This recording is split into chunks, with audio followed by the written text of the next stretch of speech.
whopping 65 kills and counting, Ghostface has taken out some of our favorites and non-favorites.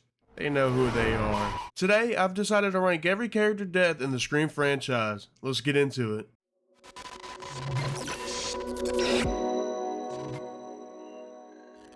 Welcome back, I'm Sippin Ice, and yes, spoilers ahead for the Scream franchise. You have been warned. Alright, with legal out of the way, let's splash into the 5th entry, Scream. Yes, I did say that right. Scream was released in 1996 and 2022. The opening scene this go around involved Tera Carpenter. Her death, wait, she didn't die in the opening scene? That's right, big dog. The series went in a new, refreshing way in terms of the opening kill. This time they didn't kill their victim, but good lord were they close. Tera was a trooper through and through, and she fought back and luckily survived this encounter. But not so lucky for Vince Schneider. I don't know if it was just me, but I found this character interesting and wish we would have gotten more of them, especially considering he was Stu's nephew. It was such a wasted opportunity to me. The death scene was good, but nothing crazy. The way he died was pretty lame, considering he was basically just poked in the neck, but watching the build-up with the tension and him trying to escape, with Ghostface just sitting there watching, was just crazy. But again, a simple poke to the neck brought it down some, and let's not even go over how dwindled down it was with the deleted scenes. But at the same time, I'll never be mad at the Red Right Hand song making an appearance. Hopefully in Scream 7 we get to meet his mom, Stu's sister. This mom, however, well, we won't be seeing her again. Judy Hicks. The red herring from Scream 4 with those terrible lemon squares. She got the call that her son Wes, yes he was named after the amazing Wes Craven, was in trouble. She's racing home, calling in backup, all while Ghostface lurks around the house and Wes is in the shower. She finally gets home, but Wes is safe. Ghostface didn't go for him, but Judy doesn't really know this yet. She gets out of her cop car and begins sprinting to the front door of their house. What she doesn't know is that Ghostface is using her son against her. Every time Judy and Wes are on screen, they are hammering home how they are overly protective and have measures to prevent Ghostface attacks. Are you being safe out there, honey? To the point that all my friends mock me, yes. But Judy, fearing Ghostface was attacking her son, she dropped all of her preparation and anticipation for this very moment. Which makes sense, as I mean, come on, it was her son. The death itself, again, wasn't too crazy, but the steps Ghostface took to ensure she wouldn't be focused and completely off guard was super nice. I mean, I was just as shocked at seeing her being stabbed in the gut almost as much as she was. It was even done in the broad daylight in a suburb. Ghostface was really about it in this one. Sheriff Hicks. Hello, Sheriff Judy. Who is this? I think you know. I'm a fan of scary movies and knives. What's your favorite? She basically died because she was trying to save her son. Did it work? Was she successful? Well, actually, Wes Hicks. No, she wasn't. She was not successful. Wes was stabbed in the neck pretty similarly to Vince, but his was much slower. And this might be controversial, but for me, this one personally has to go here. Which I think we all knew bro was toast after we learned he was going to be named after Wes Craven. So we could get the For Wes scene, which, by the way, super sick. Here's a little fun tidbit for you though. When this movie was first announced with the character names, I was really hoping Wes was going to be our new Randy and was going to be a horror movie buff. Because come on, would that have not been sweet? Back to his death scene. He was being stalked from all around the house, from being in the shower till, well, his death at the front door. The amount of suspense and tension that was built up during the time Wes was just walking around was crazy. We were sitting there wondering when will Ghostface pop out, like, now!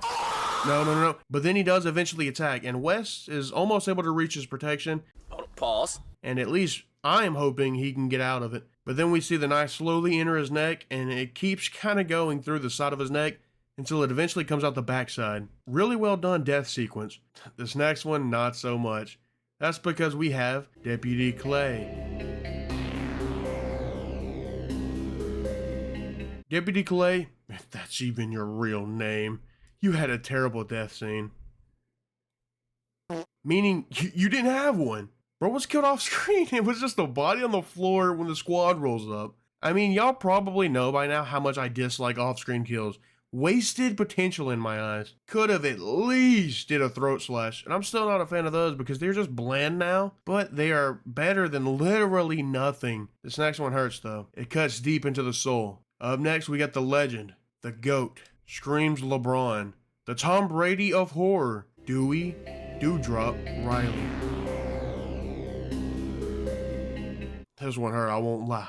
Back when this one was first released, I was cool with it because it shows even legacy characters can die now. But Scream 6 said, nah, never mind. So now it's like, well, give me back my Dewmeister. Dewey wiped out one of the Ghostfaces and left them out chilling on the ground, and then he sealed his fate. As they were leaving, he went back to pop one in their head because of the rules. But as he is walking to them, all badassedly and whatnot, loading his gun and all that, he gets a call from Gail which distracts him, leaving him open to Ghostface's dirty, out-of-pocket sucker punch. But sadly, and not sadly, it's gotta rest in peace here. Ghostface stabs him once, then twice, and basically just scissor him up his torso. Pause. But this basically causes him to bleed out, but being the badass he is, he looks up not to give the killer the satisfaction. Bro was standing on business, well until the blood loss caught up and he went to the ground, which he then was looking at Gail on his phone. He dies smiling. Rest in peace, King Dewdrop. Liv McKenzie.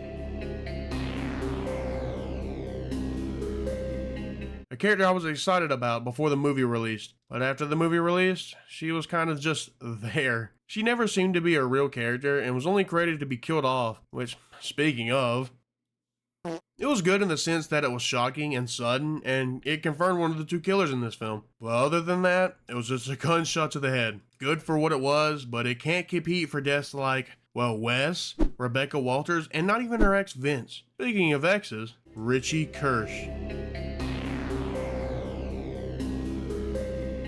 Like Dewey said, it's always the boyfriend. Richie was good at being there. He played his role as the backseat driver well. Similar to Jill, he didn't really get his hands dirty that much. But unlike Jill, the reason why is much different. During his death scene, Sam goes in on bro. He is on Sam with a gun getting ready to end her, but she hits him with the banger serial killer's daughter line and stabs bro in the jaw. Then she gets on him and starts going to town. Huh? She stabs him over and over, and just before she finishes him off, wow, man. Damn.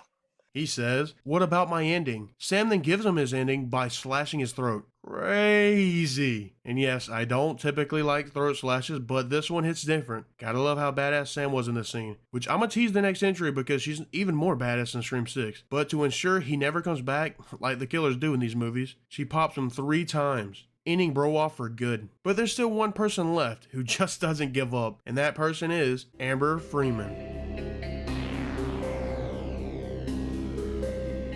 Our second and most busy Ghostface of Scream 5. Speaking of being busy, she said she is the one that killed Dewey, and that's actually been a very divisive topic between fans. Let me know your thoughts down in the comments, but one thing is for sure is how good her death scene was. I mean, bro, she was covered in Germ-X. Well, then she was actually shot 3 times and lit on fire, and then shot in the head after she charged the group. So yeah, I would be willing to say she got what she deserved for hurting my Dew-melon.